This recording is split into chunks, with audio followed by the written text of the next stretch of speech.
Hi, this is Juliette with the Help Yourself podcast, and today with me I have Juliette talking about ancestral crafts and all the amazing stuff that goes with that. Alex is an artist and a horticulturist, so super skilled in so many different areas, and a real overview on how we can use nature to make amazing things and to colour things. Alex, thank you so much for coming. You're more than welcome. Thank you for having me. So let's have a chat about, let me just start with this incredible little basket. If you can see it properly there. It's made from pine needles, and it's got a little acorn in the top. So that's kind of gives you an overview of the kind of things that you can collect in nature and turn into something beautiful and practical. Yes, so and it's with a material that just falls to the ground anyway, so we might as well make the most of the things that are literally being given to us. We don't even have to take. It's this beautiful offering. Love that. So it's the ultimate upcycling, isn't it? Yeah, absolutely. Yes. So how did you end up being this, visionary for how nature can be turned into, really useful, practical things in a really sustainable and natural and just soul-fulfilling way? Well, I studied at Edinburgh College of Art first. I studied painting, and I made it about 2 years through that degree before I realised that it was all just very up themselves, to be honest. It was very, this isn't art, this is art. And it was all very like, oh, I don't know how to fit into this world. And it was very just strange. So I dropped out, and I spent the summer with my mum and my brother, and I just helped them garden. And I was like, I actually kind of like this. So I applied to study at the Botanics in Edinburgh. And I didn't think I'd get in because I had no science qualifications in school or anything, which is what they were asking for. So I kind of just felt a bit hopeless. But luckily I got in, and then I started learning about plants. And for the first half year, I was just very engrossed in that. And then I just started missing that creative force within me. The artist within. Yeah. So I was like, what can I do? And I just started foraging at first. Started making some herbal preparations, just having fun, identifying plants in this way that I had just learned how. And then I was like, okay, well, what can we make in an artistic way, in a useful, practical way that's not for consumption? And once you start looking, it's everywhere. I mean, this is how we've been doing it for centuries. It's not anything new. It's about going back to the old ways and learning from our ancestors who have done this before. And I guess the main thing that really got me into it was knitting, and that was something in lockdown actually. I remember it was the first time there was some umming and ahhing about whether we'd be going into a lockdown, and for some reason in my mind I was like, I need to go to the knitting shop and I need to get myself some wool just in case, I need something to do. And I don't know why, because I hadn't thought about it before that. Really? So you're so new to knitting? I'm so new to knitting. And I don't know, something within me just said, you need to get to that yarn shop and buy some wool. And I did, and I learnt to make a pair of socks in the very first lockdown. And it was just, it helped me deal with the fear, with the uncertainty. Yes. Gave my hands and my mind something to think about and do. And it really got me through that time. Yeah, fantastic. And it just, so the therapeutic value of these crafts, we were talking about that earlier, how, to sit and actually, well, first of all, to go into the forest and gather the pine needles, and then to actually sit and create something like that, the huge benefit that the mind and the body get from something like that. So we were having a laugh because obviously Alex sees the world through this prism of art and nature, etc., and plants, and she's been stalking the sheep here at Barnwall. And we're going to be running some courses, and one of the ones is on getting local sheep And then we discovered that Helen had a basket of wool from Barnwalla sheep, which within 5 minutes this girl had spun, which I was like, whoa! So we're going to be running a course on taking the wool and how you can use natural dyes. So that's another thing that's been fascinating. Tell us a little bit about what's in nature that we can use to colour our lives. Absolutely everything. Everything that has a colour, and if it's a plant, even vegetables, red cabbage, you can get a beautiful grey, purple. You know, it's in everything. If it has a colour, you can extract the dye. It might not be the colour you expect. Yes. But it's still a colour. Like I remember I had lots of avocado pits and probably had some plans of growing some avocado trees but never got around to it. And then I found out you could get pink wool. And I was like, pink wool? I didn't expect that. So I tried it and I was like, oh my God, it's pink. From avocado stones? From avocado stones and the skins. So you can just save those. There's so many things. Food produce, carrot tops, onion skins. What colour do you get from carrot tops? Well, a green. It's a lovely pale green. And onion skins, you can get the most beautiful oranges. Wow. Really beautiful colours. And it's just so unexpected. You get to play. You get to just, okay, well, I've got this.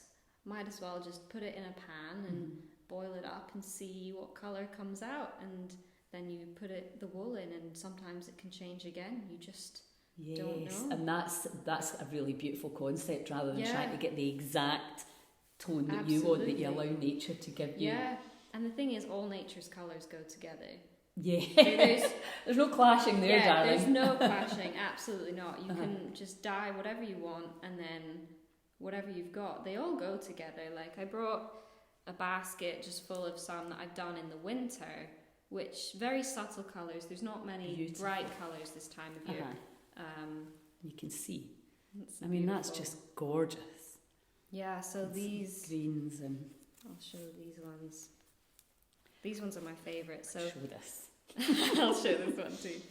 So with my work as a gardener, I find that I get to come across a lot of plant products that are just going to be composted.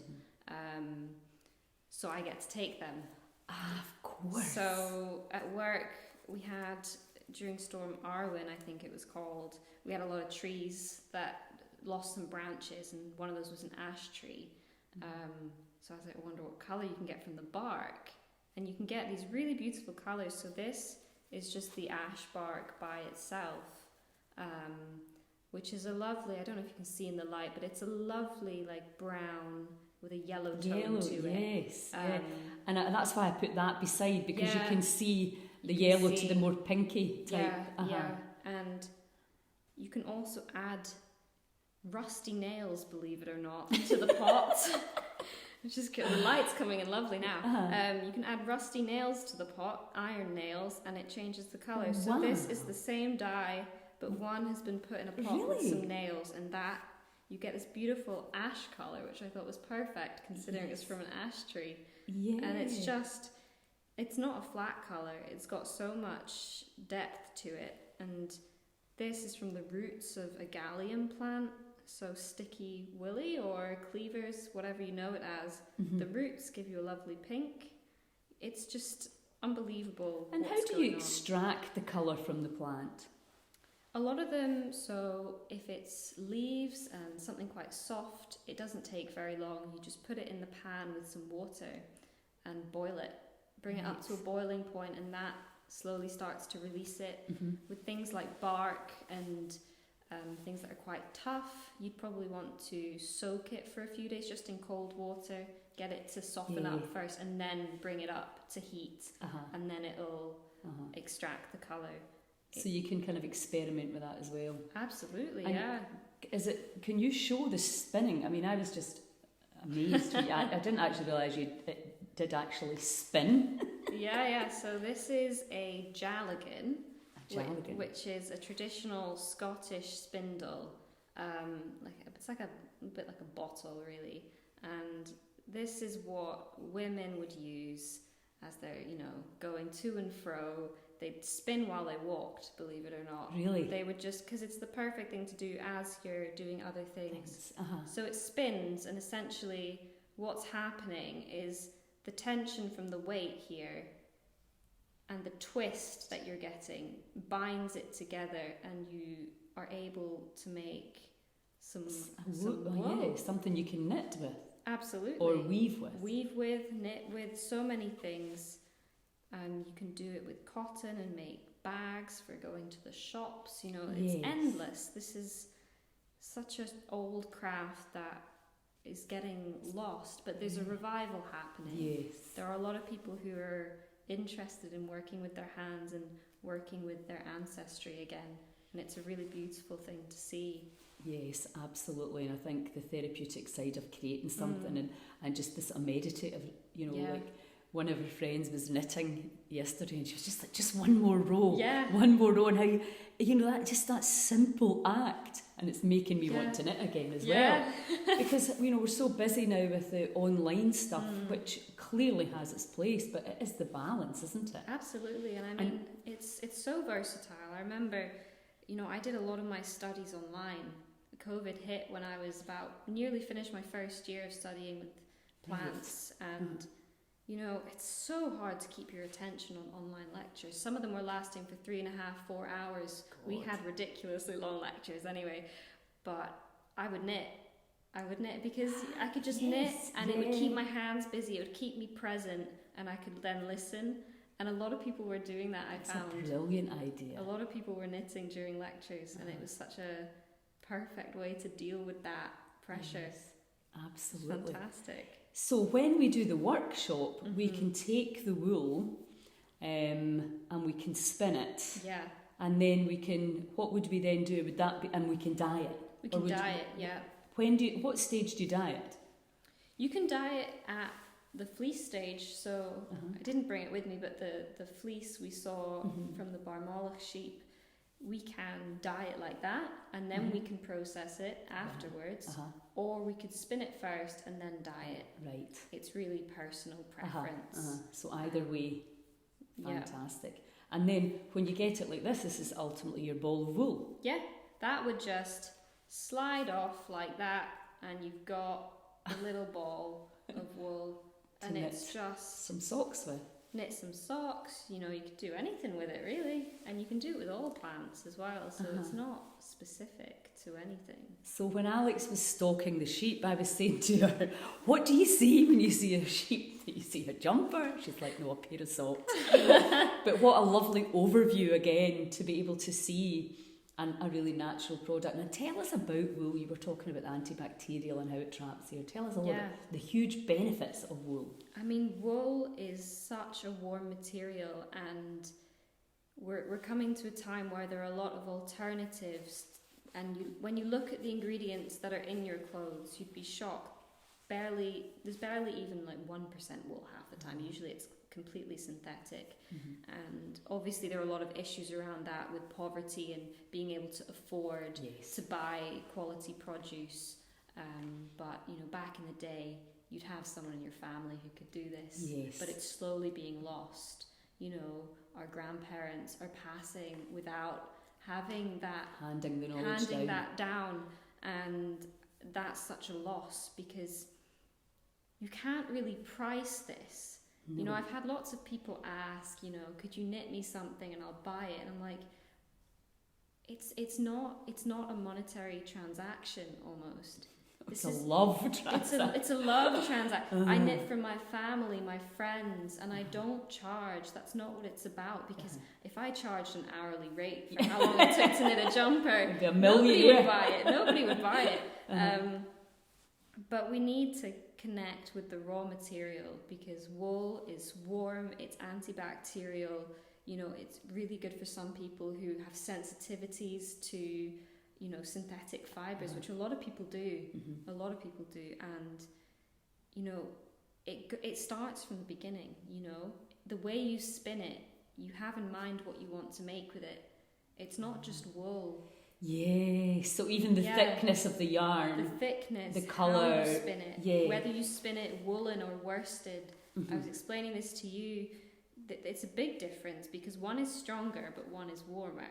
So you want to think about, what are you making? Yes, so you might not want it warm. You might not want it warm, but you want it really strong. So like perhaps if you were knitting socks, maybe you'd want woolen for the top bit that goes on your leg and the top, but for the sole maybe, or the heel and the toes, which get a lot of friction, maybe you'd actually want worsted.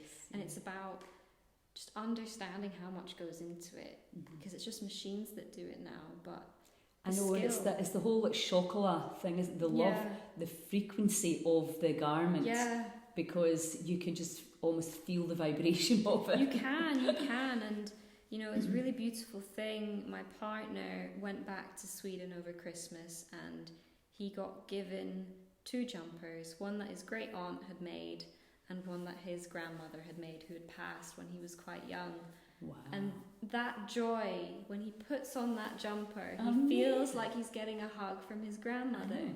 I know. And you don't, it's so rare to find that frequency within something as simple as clothing. Yeah, how amazing. That is a beautiful But the story. essence of that person who made it is course. still in there. They made Absolutely. it. I know, and I think now we have got this throwaway generation and people really pretty much have got everything that they want. Yeah. But that, you cannot, as you say, it's just priceless. Something that actually somebody has put their heart and soul into and their energy. And somebody who would mend it for you as well. Well, darning your socks. Darning your socks. Yeah. So many people don't even know what that is. I know. Yeah. They look at a darning mushroom and they're like, oh, what does that do? Yeah, well, my mum used to knit for us, and I mean, any baby was coming into the world, always, you know, you would have all the women in the community knitting. My friend's mum, she used to make these little dolman cardigans for newborns because we're so tiny. And yeah, that was a thing that happened. And my mum, you know, she had a sewing machine. She used to make things because back then she had 6 of us, and no, you know, they didn't have the money to buy. But it's switched round now. In actual fact, it's much more expensive to buy something beautiful, and you know, quality, when it was actually the other way around. And I know so many of the older generation that I get to interact with through this craft who are so happy to see young people interacting with it, and the generosity of knitters is something else. I know so many people who, you know, they can't be bothered making things for themselves. They don't want to make jumpers for their adults anymore. They just want to relax, but they'll knit baby blankets, they'll knit hats, they'll knit for the local hospitals, and it's that giving to your community as well. Absolutely. It's priceless. That we've kind of lost. Getting back to what do you need, and you can provide somebody with something that they actually need to stay warm. Whereas in this culture, we have one shop that sells hats, scarves, socks, jumpers.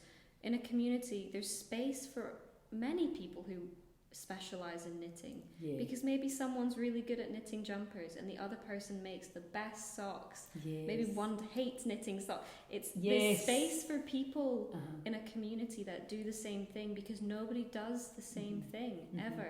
There's always nuances. That's so true. That's a lovely that back to the community. As we know, a big part of the Heal Scotland movement is community and altruism heal. Absolutely. And that fits in so beautifully to that. So that's fantastic. But it's only one of the things that you do. So I've got a bit of an obsession with nettles since my co-author in Scotland's Wild Medicine explained the power of the nettle and how they used to make army uniforms out of nettles, and I now understand the detoxing power of the plant and the power of the seeds. So we are going to do a nettles weekend. So tell them what we're going to be doing. Okay, so fibre is not just from animals. Fibre is from plants. We know that, from cotton to flax for linen. We know that plants have been used to make fibre for centuries. Also, I mean, we've got Harris tweed here in Scotland. It's still being done. So nettles have very, very good fibre. They have very long, strong stems that have vertical fibres that just run up and down. And we can process them and either make string, we can spin it into wool, with wool, make a blend to make wool nice and strong. We can then weave it into fabric, and there is a renaissance of people using nettle and making dresses from woven fabric. Yes. And it's a fabulous, and it's so easy. It's so easy. You just have to know how to do it. And that's what we aim to do, show people how simple it is. And once you can process fibre from nettle, you can process it from anything.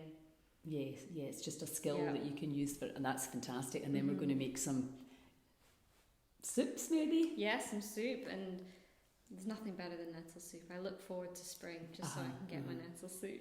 Yeah, so that's fantastic. So look out, we've not quite settled the dates yet, but we're talking about that. So we're going to have one on the wool and the spinning and the natural dyes.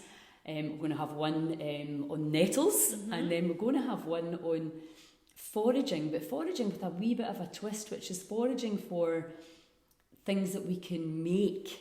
So, for example, foraging nettles, but not specifically just for the soup, but for actually things that we could make. So we're going to do that as well alongside a mushroom foraging course. That's going to come later in the year. But I wanted to talk about the craft as well, because explain to the people that are listening about the word craft. For me, craft has been very diluted over time. I think now we are in a renaissance where people are understanding craftsmanship, and the hands that run through an object are so vital. But this is something that was better understood in the past. That connection to the person, to the place, to the material. It's an art form, and it's such a skill. It's a skill that would be passed down through generations, and you can feel the essence of the person. You know, if your grandmother taught you, then you teach your grandchild. There's that connection that you cannot get if you just avoid that process. And so we want to go back to the original meaning of the word craft. You know, that art, that passion, what it invokes in us to think about people who are so skilled with their hands, that connection to the hands and the tactility of all of the crafts, like, you know, even if it's fencing, like Stuart was saying, like knowing how to put a fence in, that's a craft. It's not just a trade. It's not just something that people do if they can't succeed after school. Yes. We've got that. We've definitely got this toxic idea of tradespeople. Craftspeople, I say. Yes. Tradespeople. It's not just a trade, it's a craft. It's an art. Yes. If something is there that not many people can do, and it's a very specific demographic who've been taught by learning from people. Like dry stain diking. Yeah. You know, stonemasonry, these things that really are a craft, and also the way people do things. Yes. And in your podcast, Ancestral Crafts, you spell it in that, because I think it's arts and crafts, you think, get a pair of scissors and cut things out. Yeah, get some pom-poms, yes, some glitter. that is the kind of connotation. These are the things that spring to mind when you say that when you're talking about craftsmanship. And how is it you spell it? So it would be CR and then an A and an E and then FT. Yes, and so it's an old spelling of the word, but with a much deeper dimensional meaning. A deeper dimensional meaning, and it ties into the ancestry of it, because it's a feeling that once you start, for me when I started spinning wool, I just had this overwhelming feeling of my ancestors being with me. My hands kind of knew what to do already. It came very naturally to me. So I would not be I mean, it's in everybody's ancestry. Everybody needed something made. It's in your DNA. It's in everybody's DNA. Yes. You know, people have spun wool across the world, or not even just wool, made cordage and pine needle baskets in the Americas, absolutely, because they have the best long needled pines. They can just make the most exquisite baskets. Once you start looking into different cultures and their crafts, you understand about their ecology, their ethics, their culture.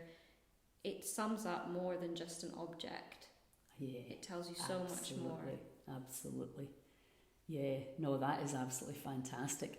Well, thank you so much for sharing all that love. I'm sure you guys have been this girl all weekend, all these stories and ideas and how she sees nature, you know, which obviously I am absolutely passionate about. So this is a really just perfect, beautiful expansion of what we already know and love. And also I think in the day where we're trying to do all these protocols to get ourselves well and everything's about stress and effort, this is not about that. This is about actually connecting back in and connecting to our ancestors, which is really how we met, family constellations and Vida talking about how we should be looking at the gifts they've given us instead of blaming them for being who we are. So thank you so much, and look out for Alex's podcast, which I'm sure you'll absolutely love, and the workshops, the 3 workshops that we've got coming up in the rest of this year. And thanks again. Absolutely, now, pleasure. Look forward and excited. I look forward to all the wool joy that we're going to have here. I know, if you'd seen Alex's face when I showed her the box of wool, I said to Helen, if I gave her £1 million, she could not have been happier. Yeah, definitely not. I knew exactly what sheep it was. Absolutely. So, yeah, it's absolutely fantastic. So thank you, darling. No problem. Thank you very much. Thank you. Love from Help Yourself.